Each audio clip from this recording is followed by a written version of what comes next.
Hi friends, అయితే first ఈ video చూడండి. ఇప్పుడు ఇది చూసిన తర్వాత నేను అస్సలకే జీవితాంతం మాట్లాడకపోతే కన్విన్స్ మై ఫాదర్. హేమంత్ నీకు ఒక చెప్తున్నా, ఇయర్స్ ఇక్కడ ఐబ్రోకి అబ్బాయిలు చేంజ్ చేసుకుంటారు. ఇక్కడ అన్నప్పుడు అందరూ సెకండ్ స్టెప్ ఆలోచిస్తారు. చూశారు కదా, చూసిన తర్వాత హేమంత్కి అసలు ఆ డేర్కి చాలా అంటే చాలా అసలు అతను ఫస్ట్ వచ్చిన రోజు చూసుకుంటే అలా మాట్లాడుతున్నాడు ఏంటి అని అనుకున్నాము చాలామంది.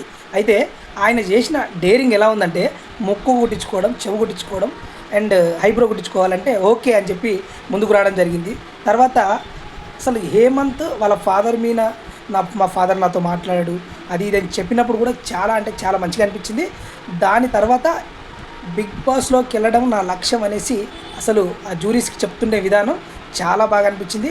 మరి ఈరోజు మాట్లాడిన విధానానికి, ఆ ముక్కు కుట్టించుకునే విధానానికి అసలు ఎంత డేర్ చేసినవరా నాయన అనేసి ఆ జ్యూరీసే మాట్లాడుతున్నారు. చాలా అంటే చాలా డేర్ చేసిండు. మరి అది కదా షో మీద ఉన్న పట్టుదల. ఆ పట్టుదలకే అతను ఏ టాస్క్ ఇచ్చినా అద్ర కొడుతున్నాడు అనమాట. అంటే ఫస్ట్ టైం అద్ర కొట్టడం, నెక్స్ట్ కూడా కొడతాడు. ఎందుకంటే అంత చేసిన వాడు నెక్స్ట్ చేయడని గ్యారంటీ ఏమైనా ఉందా? లేదు కదా. చాలా అంటే చాలా డేర్ చేసిండు. మరి హేమంత్ అంటే ఇలాగా ఉంటాడని ఇప్పుడు స్టార్టింగ్లో ఫస్ట్ టైం చూద్దాం. Okay friends, subscribe.